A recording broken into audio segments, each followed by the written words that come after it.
تو بہرحال یہ اس طرح سے نہیں ہونا چاہیے، اور جانور کو بہرحال ایک مناسب ایک طریقے سے اس کو ایک رکھنا چاہیے،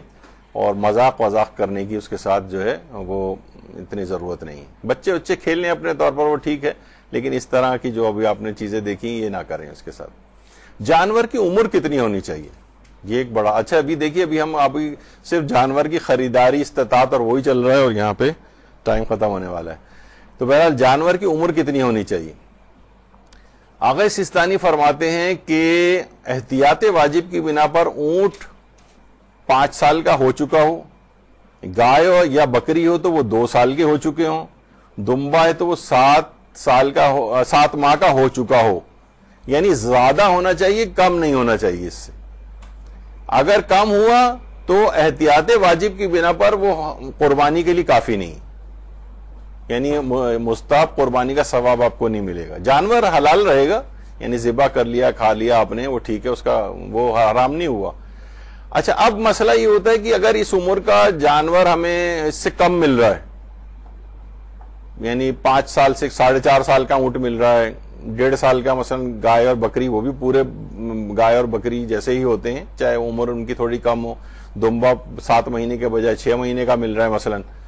تو اس مسئلے میں پھر آیت اللہ وحید خراسانی کی طرف رجوع کیا جا سکتا ہے، جو عمر کی ان شرائط کو بقرعید کی مستحب قربانی میں ضروری نہیں سمجھتے۔ یہاں پر اس احتیاط واجب کا ایک فائدہ آپ کو ملے گا۔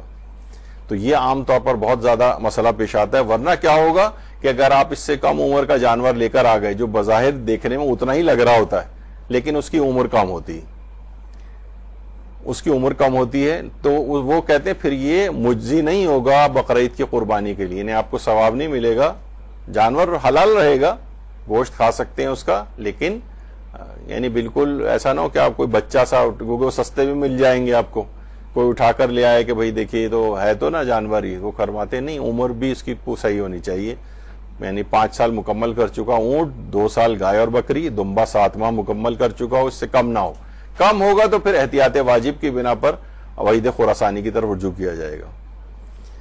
اور وہ رجوع کرنے کے بعد بھی یعنی اتنا چھوٹا نہیں ہونا چاہیے کہ ابھی پیدا ہوا ہے کوئی فوراً اور اس کو لے جایا جائے قربانی کے لیے، تو وہ فرماتے ہیں کہ نہیں، اس کو یعنی عرفاً اس کو بکرا یا گائے یہ سب کہا جائے، یہ نہ کہا جائے کہ یہ بچہ ہے کوئی، یعنی عمر میں اتنا تھوڑا بہت فرق ان کے ہاں وحید خراسانی کی طرف رجوع کر کے چل جائے گا۔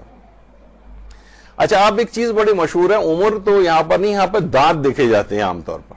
کہ قربانی کے جانور کے 2 دانت کا ہونا چاہیے۔ اب دانت وانت جو ہے وہ اب جانور کے سارے منہ کھول کے اس کے دانت جتنے بھی ہیں وہ چیک کیے جائیں کہ 2 دانت کا ہے یا نہیں ہے، لوگ منہ کھول کے دیکھ رہے ہوتے ہیں باقاعدہ۔ تو دیکھیے، ممکن ہے کہ 2 دانت کے بجائے وہ 2 سال سے مکمل ہونے چاہیے، 1.5 سال میں اس کے بلکہ 4 دانت آ چکے ہوں، یہ بھی پاسبل ہے۔ تو دانت اصل معیار نہیں ہے، بلکہ یہ معیار ہے وہ افراد کے۔ دیکھیے، عام طور پہ یہ جو بیچ رہے ہوتے ہیں نا، ان کو ان کی عمریں پتہ ہوتی ہیں، ان بچپن سے لے کے انہوں نے پالا ہوا ہوتا ہے، ان کو پال کے بڑا کر کے لاتے ہیں، ان کو صحیح عمر پتہ ہوتی ہے، تو انہی سے پوچھ لیا جائے کہ اس کی عمر کتنی، تو اگر وہ اس سے کم عمر کا ہو تو پھر رجوع کیا جائے گا آیت اللہ وحید خراسانی کی طرف، عمر پوری ہو چکی ہے۔ دانت وانت کا معیار نہیں ہے اس میں، دانت پتہ چلا عمر ہونے کے بعد بھی ہو سکتا ہے اس کے ٹوٹ گئے ہوں، وہ تب معیار نہیں بنیں گے، یا کم عمری میں اس کے 4 دانت نکل آئے مثلا، تو وہ بھی معیار نہیں بنتے۔ یعنی دانت عرفاً مشہور ہے ہمارے ہاں، لیکن دانت کوئی ایسا معیار نہیں ہے، عمر معیار ہے۔